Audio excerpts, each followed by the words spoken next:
Vous avez des pensées qui vont à 200 à l'heure et vous n'arrivez pas à calmer l'esprit. Aujourd'hui, regardons comment adapter notre pratique de yoga pour justement apaiser l'esprit et calmer la mentale. Une des choses les plus importantes pour notre santé mentale, c'est avoir un mental qui est posé, calme. Et yoga, c'est une des meilleures solutions pour cela si on sait comment adapter notre pratique. Dans cette vidéo alors, on va d'abord parler des points clés qui sont importants à tenir en compte quand on cherche à calmer l'esprit, quand on cherche à apaiser les pensées. Et ensuite, on fera une pratique guidée qui vous aidera à mettre en pratique toute la partie théorique qu'on aura discutée. Avant de pouvoir adapter notre pratique, il est important de capter qu'est-ce qui est en train de se passer au niveau du mental durant ces moments où il y a beaucoup trop de pensées. Il y a deux choses très importantes. Première, c'est au niveau du mental. Il y a ce qu'on appelle le Rajas Koon qui est devenu suractif. C'est la propriété de dynamisme, de mouvement, mais quand ça devient aggravé, le mental n'arrive plus du tout à se poser.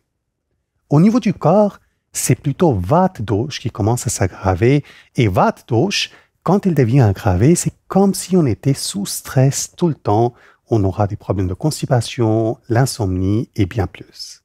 Notre objectif dans la pratique, c'est pouvoir poser Vata Dosh, pouvoir calmer cette aggravation, et au niveau de Rajas Koon, pareillement chercher à l'apaiser et plutôt aller vers Sattva Gun, c'est-à-dire la clarté du mental. Le temps de la séance est tout aussi important que ce que nous faisons durant la séance. Quand le mental est déjà agité, il est en train de fatiguer le corps. Si à ce moment-là, on va vers les séances qui sont trop longues pour notre corps ou pour notre mental, dans ce cas-là, sur l'instant, on aura l'impression que ça y est, le stress s'est évacué, le mental s'est posé, s'est calmé, mais le mental s'est aussi fatigué. Et par la suite, le lendemain et souvent 2 jours plus tard, on va avoir encore 4 fois plus de pensées. Si vous souffrez déjà de la fatigue chronique, dans ce cas-là, je vous conseillerais de pratiquer que durant 20-25 minutes, grand maximum. Et si vous n'avez pas particulièrement des problématiques physiques qui se sont manifestées, dans ce cas-là, allez vers une séance de 40-45 minutes. Si vous êtes déjà habitué à pratiquer pendant des heures et des heures, là, vous pouvez aller vers des séances plus longues, mais restez à l'écoute de votre corps, mais surtout de votre mental. Ce que nous cherchons, c'est stimuler, mais jamais fatiguer. Avant tout, démarrer par un échauffement. C'est encore plus important que dans tout le reste qu'on fait, que quand le mental est agité, on démarre par un échauffement du corps. Durant cet échauffement, vous voyez le mental, quand il est bien agité, quand il y a beaucoup de pensées, il est en train d'aller très rapidement. Si un train allait à 200 à l'heure et on freinait tout de suite, qu'est-ce qui va se passer? Le train va sauter. On ne veut pas que ça arrive à notre mental. Et donc, il vaut mieux freiner tout en douceur. Durant l'échauffement, on va rester concentré sur un peu plus de mouvement, quitte à faire quelques échauffements en marchant. Pareil, échauffer les articulations parce que quand Vata Dosh est aggravé, les articulations ont tendance à sécher. Faites les échauffements surtout en pensant à ouverture du souffle, donc grand inspire, expire. Et prenez aussi ce temps pour bien appuyer vos mains, vos pieds dans le sol, parce que ça va aider à apaiser et calmer le mental. Au début de la pratique, pensez toujours à rester conscient de vos paumes de vos mains et les pieds, la plante des pieds. Ce sont les 2 endroits où il y a beaucoup de centres vitaux qui vont nous aider à calmer le mental. D'ailleurs, si vous avez remarqué, quand vous êtes très stressé et quelqu'un vous masse les pieds, ça aide à calmer tout de suite et ce n'est pas sans raison. On peut utiliser la même chose dans notre pratique de yoga si on prend le temps de bien poser les appuis, assurer qu'on ressent ce contact avec la terre et notre corps. Deuxième point de concentration, ça va toujours rester beaucoup plus sur l'expiration et tout ce qui est alignement, tout ce qui est comme bien, on arrive à écarter les jambes, tout cela, on va mettre de côté. On va plutôt réduire les postures dans les postures plutôt simples où on est confortable et se concentrer sur le ressenti dans les postures, notamment le ressenti qui vient à travers les paumes et les plantes des pieds. Quand l'esprit est déjà hyperactif, ce n'est pas le moment d'aller très rapidement dans les postures. Comme je vous disais au début, on va freiner en douceur, on va rester en mouvement. Cependant, c'est pas le mouvement rapide où on va juste soulever les bras, baisser les bras. On va plutôt poser le corps, soulever les bras, décomposer chaque mouvement pour pouvoir mieux le capter, mais aussi pour aider la mentale à se ralentir. Plus on va aller vers le milieu et la fin de la séance, là, on va commencer vraiment à ralentir. Restez dans les postures, plusieurs souffles, parfois 4, parfois 5, et si vous êtes confortable, restez jusqu'à 10, 15 souffles dans certaines postures. En ce qui concerne la respiration, on a besoin d'expirer autant que possible. L'inspiration, c'est très bien, surtout au début de la séance. Prenez un peu de temps à bien ouvrir le souffle en faisant les respirations, quitte à les faire un peu plus exagérées comme ça.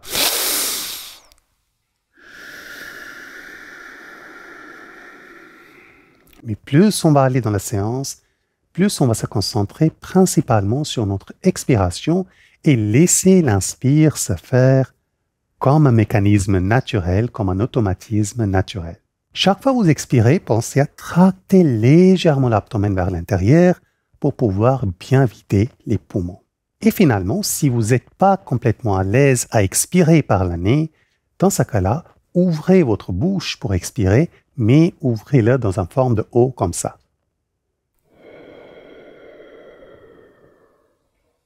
Et ça va automatiquement aider à poser l'esprit et calmer la mentale. Une fois le corps échauffé, démarrez avec quelques postures debout. Vous pouvez aussi faire les salutations au soleil. Tant qu'ils sont faits en douceur, en conscience, ils vont aider. Les postures debout particulièrement vont énormément aider à apaiser la mentale parce que toute cette énergie dont je vous parlais, la vata dosha, il a tendance à devenir restreinte dans les hanches et aussi un tout petit peu dans le haut du dos. Quand on travaille les postures debout, surtout en prenant conscience de l'appui des pieds, l'appui des cuisses, premièrement, ça augmente l'élément de terre dans notre corps qui est juste excellente pour apaiser l'esprit. Et ensuite, tous ces postures, ils sont faits pour ouverture et travail des hanches. Et plus on va travailler les hanches, surtout quand on l'a fait en douceur et en conscience, ça va aider à dégager, évacuer cette énergie qui était devenue accumulée au niveau de nos hanches. Vers le milieu de la séance, on va faire un peu des extensions, comme la posture du cobra, la chien tête vers le haut. On peut aussi faire la roue si vous avez déjà la capacité de la faire, ou Setu Bandha Sarvangasana qui est la demi-pont. Mais on ne va pas exagérer sur les extensions. Les extensions sont bien pour allumer le feu et nous aider à mieux se concentrer. Cependant, notre objectif ici, la concentration va aider, mais ce n'est pas notre objectif principal. Donc, on va plutôt commencer à aller vers les flexions, comme la pince assise. Et pareil, les flexions avec les jambes plus écartées, parce que ça aide aussi à l'évacuation et donc aide à poser la mentale. Pour tout ce qui est flexion, on va préférer les postures assises ou carrément allongées sur le dos. Et c'est aussi le moment où on peut commencer un peu à travailler les hanches. La fin de la séance va rester vraiment ciblée, que ce soit sur les hanches, et on peut aussi relaxer les épaules. Comme je vous disais, ce sont les deux endroits où ce vata dosha a tendance à accumuler. Ce que je conseillerais, c'est utiliser les postures qui sont très simples pour vous, mais vous pouvez rester 10-15 souffles sans problème. Par exemple, on peut faire juste une posture, la pigeon, et rester 15 souffles un côté, 15 souffles un autre côté pour terminer notre séance. On peut aussi ajouter quelques inversions, mais les inversions plutôt simples.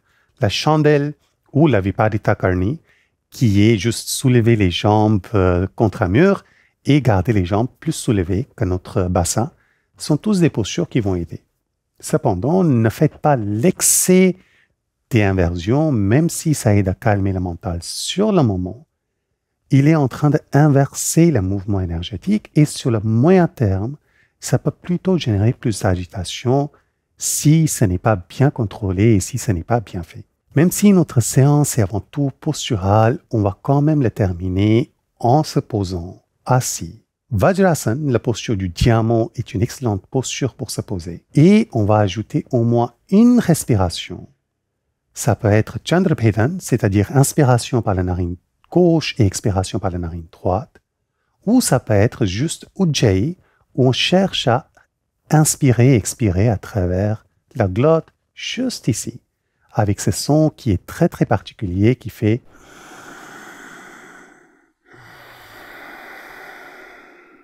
ce qui aide à concentrer la mentale, mais aussi à la poser, à la calmer. Terminez votre séance en vous allongeant dans posture du cadavre, Shavasana, et quand vous êtes allongé, pensez surtout à descendre le diaphragme durant chaque inspiration et sa remonter durant chaque expiration. Ça s'appelle la respiration abdominale et ça aide, entre autres, à engager notre système nerveux parasympathique qui va vraiment calmer la mentale. Ce sont des points clés de base qu'on doit tenir en compte durant notre séance posturale. Si vous souhaitez aller plus loin, il y a un article sur le sujet sur le site de Yoga Laboratorium. Je vous invite à le lire et il contient aussi les pranayams, la méditation qui sont importants et pareillement d'autres conseils qui vous aideront à vraiment calmer la mentale et ne plus avoir ces pensées qui vont descendre à l'air. Maintenant qu'on a posé quelques bases théoriques, maintenant essayons de les mettre en pratique avec une séance simple, un peu comme un exemple. Allons-y alors. Prenez conscience de votre souffle.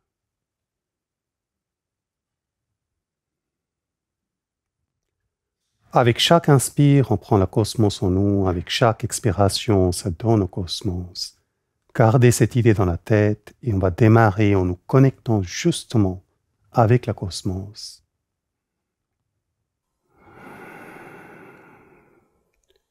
Om.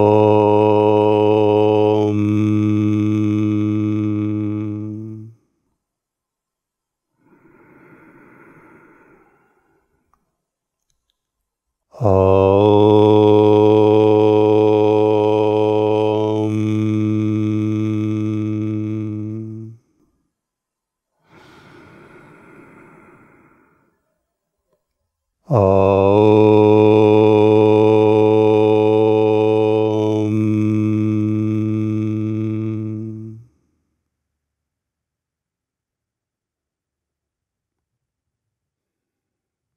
Quelques mouvements des poignets.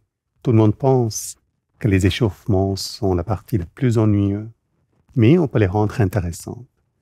Parce que les échauffements, c'est aussi le moment pour jouer, pour se découvrir, pour prendre conscience. Pas besoin de beaucoup, on va rester très simple dans notre pratique. N'importe quel moment vous sentez qu'il y a une posture qui est trop difficile pour vous, vous l'écartez, vous ne le continuez pas. Et restez beaucoup plus sur ce qu'on avait discuté, les appuis et conscience du corps. Posez les mains au sol, on va aller vers le chat et la vache. Donc, on va démarrer dans la posture du table. Et comme je vous disais, c'est toujours le moment de jouer un peu avec le corps. Donc, démarrez juste en bougeant. Et commencez à prendre conscience de votre souffle.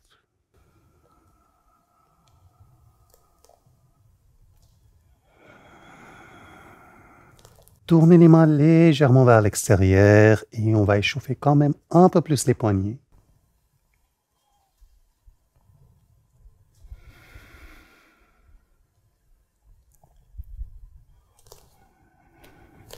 Et un peu plus nos orteils. Donc, sur l'expire, on va descendre.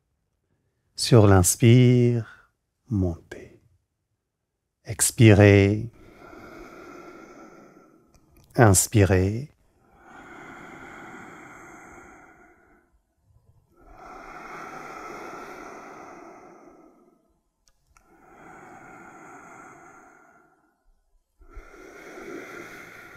C'est un excellent exercice aussi pour améliorer vos chevilles et notamment la mobilité dans les chevilles. Pour la deuxième partie de cette même exercice, on va changer comment on place nos pieds et ça va nous aider à travailler un peu mieux la dorsiflexion des chevilles. Même idée, inspire et expire.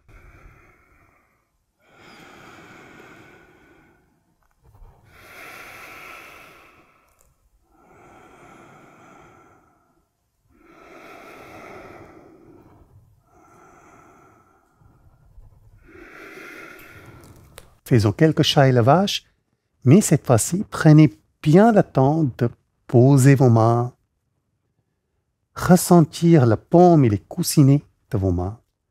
Inspirez, et là, on va chercher à prendre des grandes inspirations.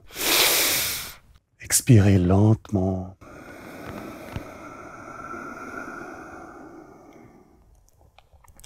Inspirez.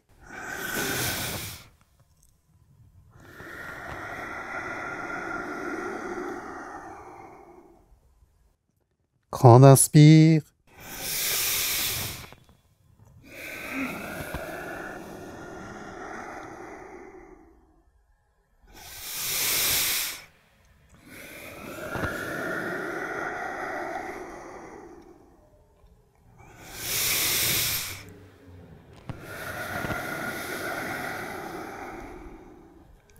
Inspirez, revenez. Posture du chiot.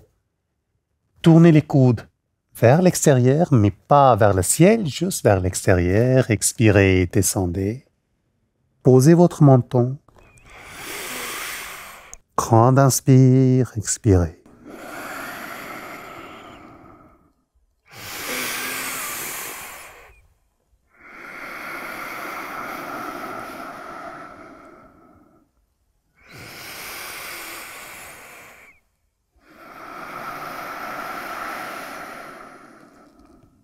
Revenez. Et on va aller dans le chien tête en bas. Quelques mouvements pour les épaules. Et marchez vers les mains. Inspirez, soulevez. Expirez. J'allais dire posture de la montagne, cependant, durant cette séance, on ne va pas vraiment faire attention aux alignements. On va surtout faire attention à la ressenti dans une posture. Donc, prenez le temps d'écarter vos pieds jusqu'à la largeur des hanches. Légère rétroversion, longueur. La salutation que nous ferons, c'est les salutations très simples, faciles pour les débutants. Allons-y alors. Inspirez, soulevez les bras. Expirez, pliez-vous des hanches. Inspirez, jambes droites par en arrière.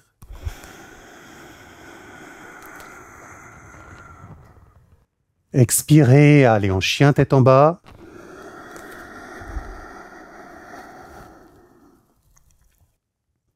Marchez vers les mains.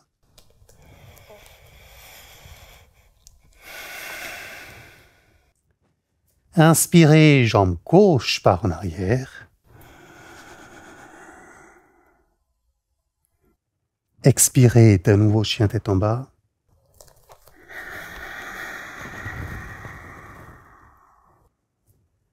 Marchez vers les mains.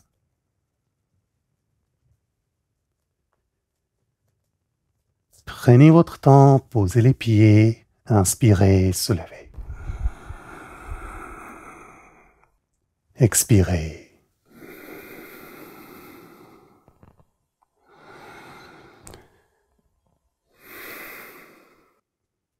Inspirez, soulevez les bras.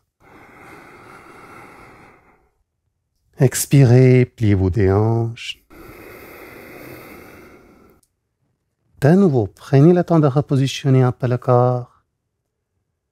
Ouvrez la mentale au ressenti. N'hésitez pas à bouger un peu, droite, gauche. Inspirez, jambe gauche cette fois-ci, qui part en arrière. Prenez le temps de poser le pied. Restez un ou deux souffles.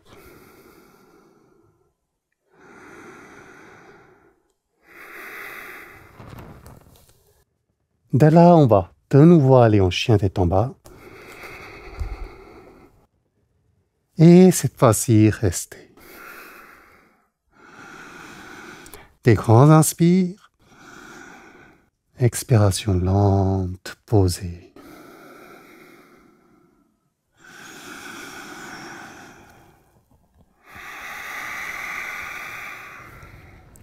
Marchez vers les mains.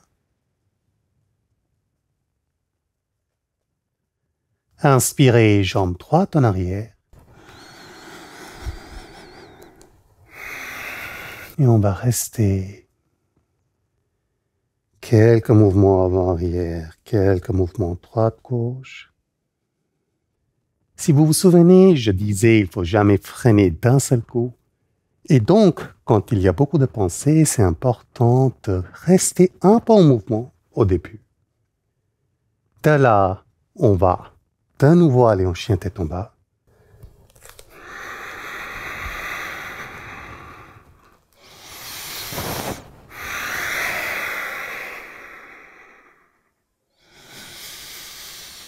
Restez. Marche vers les mains.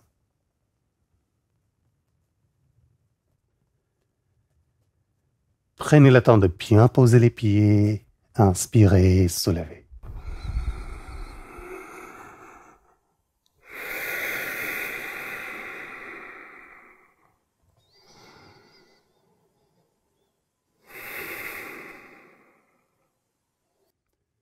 On va faire un ou deux postures debout. Pas besoin d'écarter les jambes énormément. Restez là où vous êtes confortable. Si, par exemple, vous êtes confortable ici, mieux réduire l'écart pour ce que nous devons faire. Notre objectif principal ici, c'est sentir les appuis. Et donc, plus il y a l'écart, plus il y a l'étirement, moins on sera ouvert à la ressenti. On va tourner le pied gauche vers l'extérieur, faire quelques mouvements, juste pour relaxer les hanches.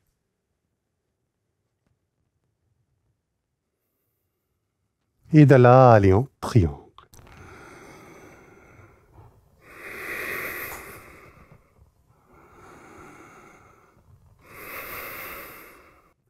Si vous avez regardé, j'ai décomposé le mouvement, je l'ai fait sur plusieurs souffles. C'est exactement ce que nous cherchons à faire. Restez en deux souffles, inspirez, revenez.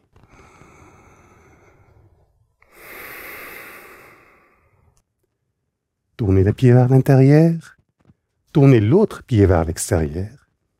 Pareil, quelques mouvements.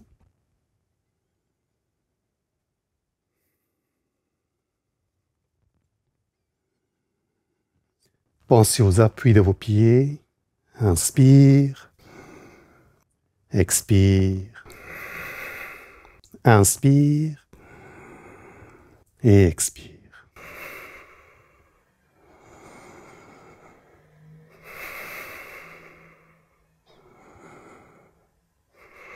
Inspirez, revenez. Expirez.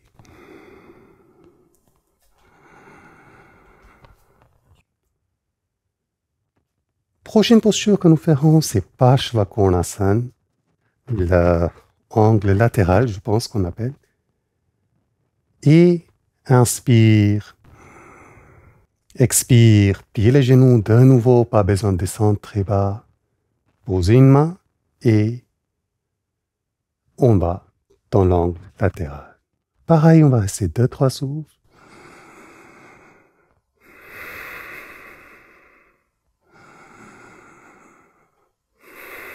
Inspirez, revenez. Expirez, baissez les bras. Tournez le pied gauche vers l'intérieur. Pied droit vers l'extérieur. Et même chose de l'autre côté. Inspire. Expire. Posez la main. Et pliez légèrement.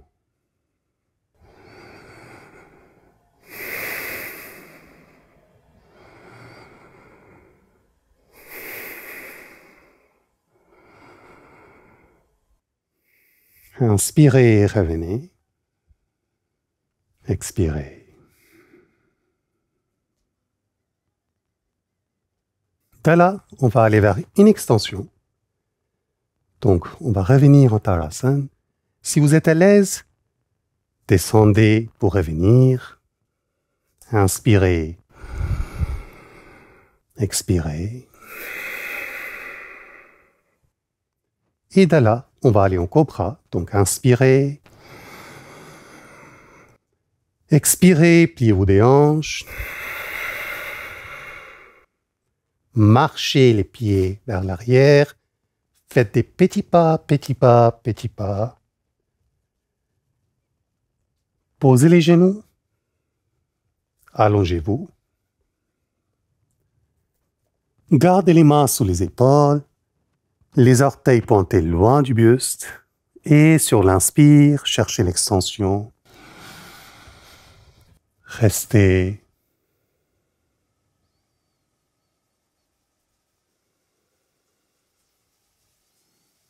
Le point clé ici, c'est vraiment ressentir ce qui se passe au niveau de nos mains.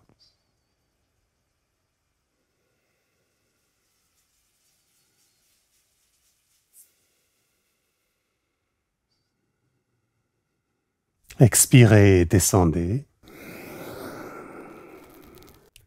Inspirez, venez sur les mains et les genoux. Et expirez, Balasana.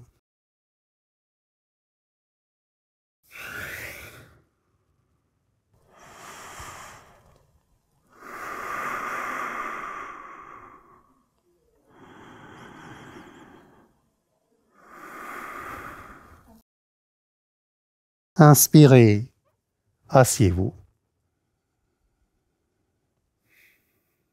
La prochaine posture, c'est une torsion. Et ça s'appelle Ardha Matsyendrasana. Je n'ai aucune idée comment on l'appelle en français. Donc on va étendre nos jambes. Point clé, de nouveau, on ne pense pas à l'alignement ici. On ne pense même pas à parfaitement faire la posture, on pense à la ressenti. Clé sera que quand je vais poser mon pied droit à l'extérieur de la cuisse gauche, que je puisse la poser complètement. Donc, inspire, expire. Et si vous n'arrivez pas à vous tourner beaucoup, c'est pas grave. Juste aller aussi loin que c'est confortable. Clé, que la cage thoracique reste ouverte.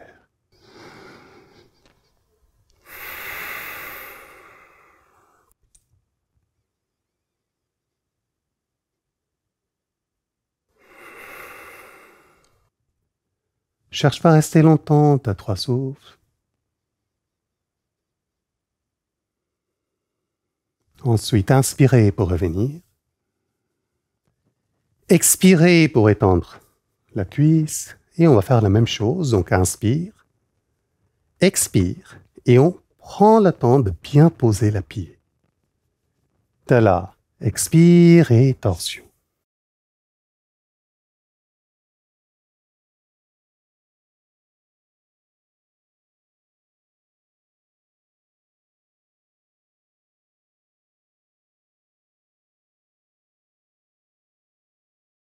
Inspirez, revenez. Expirez, étendez la jambe. La prochaine posture, là, on va commencer à relaxer les hanches et je vous conseille, même si vous êtes très très souple, de la faire avec un coussin. Pourquoi? Parce qu'on cherche à aller beaucoup moins loin que nous pouvons et surtout chercher à détendre les fessiers. Donc, un coussin, 2 coussins, 10 coussins, comme vous voulez. Et on va aller dans le pigeon. Donc, inspire, soulevez la jambe vers l'arrière. Expire, posez votre cuisse. N'hésitez pas à rouler autant que nécessaire le coussin pour que ça soit confortable, que vous arrivez à poser votre fesse, que les hanches restent alignées, mais ensuite, on va juste rester. Si vous regardez, je ne suis pas en train de me accroupir. Je garde mes mains bien posées. Je sens le contact avec la terre. D'un côté, je suis en train de travailler les hanches, mais de l'autre, la cage thoracique reste ouverte, le souffle reste posé, lent. Et ma concentration, c'est sur mon expiration, ainsi que ce que je ressens à travers les mains et les pieds.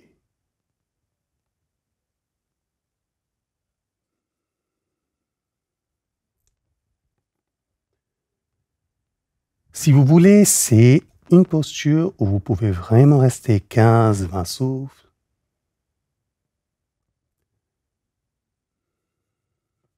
Pour revenir, d'abord, cherchez l'extension, posez vos mains et seulement ensuite, sur l'expire, on revient.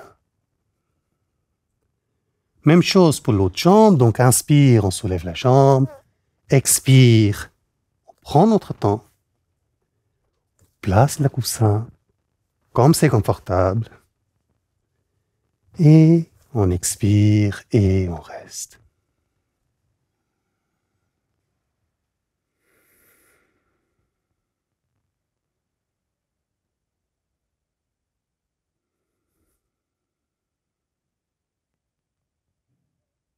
La raison pour laquelle je ne m'accroupis pas complètement, je ne relâche pas complètement, c'est que je cherche, dans cette séance, à poser mon mental, à calmer mon mental.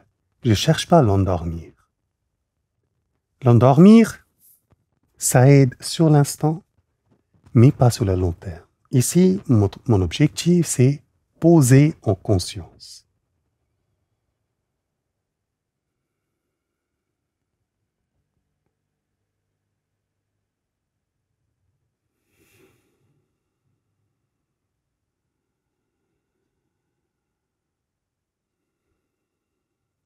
Pour revenir, inspirer.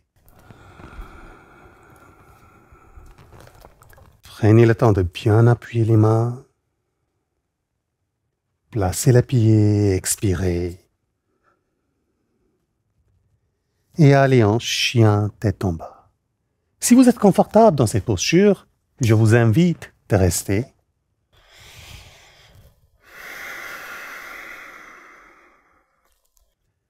Quatre, 5 souffles.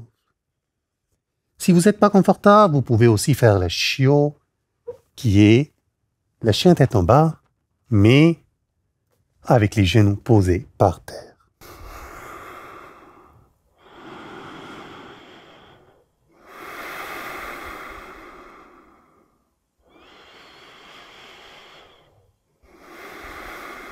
Pour revenir, inspirer.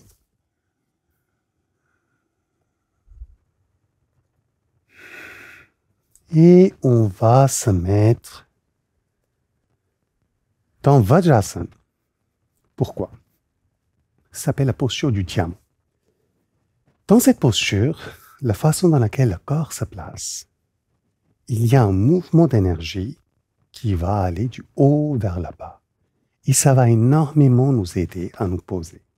Pour augmenter l'effet, on va aussi faire Prithvi Mudra, qui est l'annulaire qui est en contact avec la pouce, les 3 autres doigts étendus, et on va juste poser nos mains en face, les paumes tournées vers le ciel, ou si vous voulez encore plus augmenter l'effet, vous pouvez tourner les paumes vers le sol. Pensez à garder la cage thoracique ouverte et restez.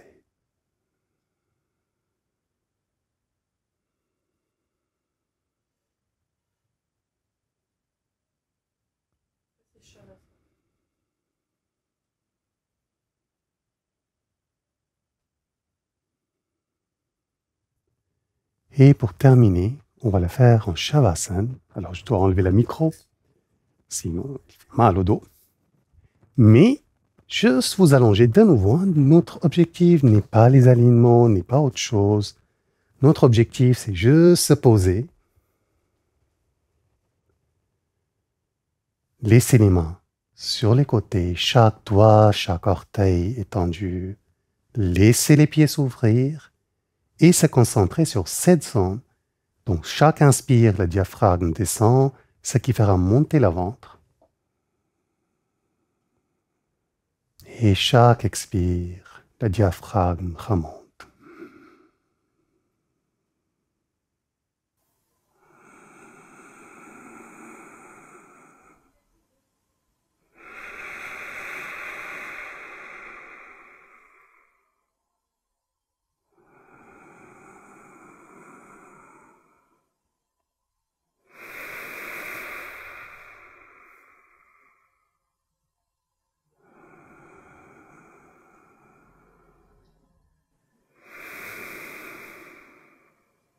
J'espère que cette vidéo vous aidera à mieux capter comment adapter notre pratique pour calmer la mentale et surtout ça vous aidera à être un peu plus posé, un peu plus calme.